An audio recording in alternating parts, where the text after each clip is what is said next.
విఘ్నేష్ శివన్ అనే పేరు ఇప్పుడు ఎక్కువగా నయనతార భర్త అనే ట్యాగ్తోనే వినిపిస్తోంది. నేను రౌడీనే తర్వాత విఘ్నేష్ శివన్ నుంచి వచ్చిన ఏ ఒక్క సినిమా హిట్ కాలేదు. టాప్ హీరోయిన్ నయన్తో ప్రేమలో పడి పెళ్లి చేసుకున్నాక విఘ్నేష్ పేరు నయనతార పక్కన మారుమోగిపోతోంది. అయితే నయనతారతో పెళ్లి కాకముందే అజిత్తో సినిమా ఓకే చేసుకున్న విఘ్నేష్ ఆ తర్వాత ఆ ప్రాజెక్ట్ నుంచి అజిత్ తప్పుకోవడం, నిర్మాతలు వేరే డైరెక్టర్ని పెట్టుకోవడంతో విఘ్నేష్ బాగా బ్రేక్ తీసుకుని లవ్ టుడే హీరో ప్రశాంత్ రంగనాథన్తో మూవీని ప్రకటించారు. ఆ చిత్రాన్ని రీసెంట్గానే పూజా కార్యక్రమాలతో మొదలు కూడా పెట్టారు. ఇంతలోనే ఆ చిత్రంపై కాంట్రవర్సీలు మొదలైపోయాయి.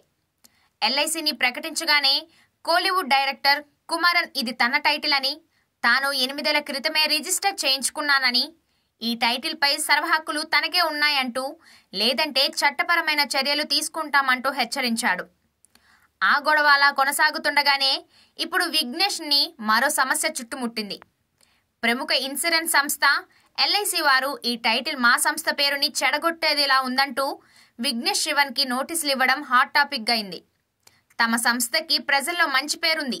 సినిమా కోసం తమ సంస్థ పేరుని ఉపయోగిస్తే ప్రజల్లో తమ ప్రతిష్ట దెబ్బతింటుంది అని, వారం రోజుల గడువులో టైటిల్ మార్పు చేయకపోతే లీగల్గా, క్రిమినల్గా చట్టపరమైన చర్యలు తీసుకుంటామంటూ ఎల్ఐసి సంస్థ నోటీసులు జారీ చేయడం చర్చనీయాంశమైంది. ఈ విషయమై విఘ్నేష్ ఎలా స్పందిస్తాడో చూడాలి.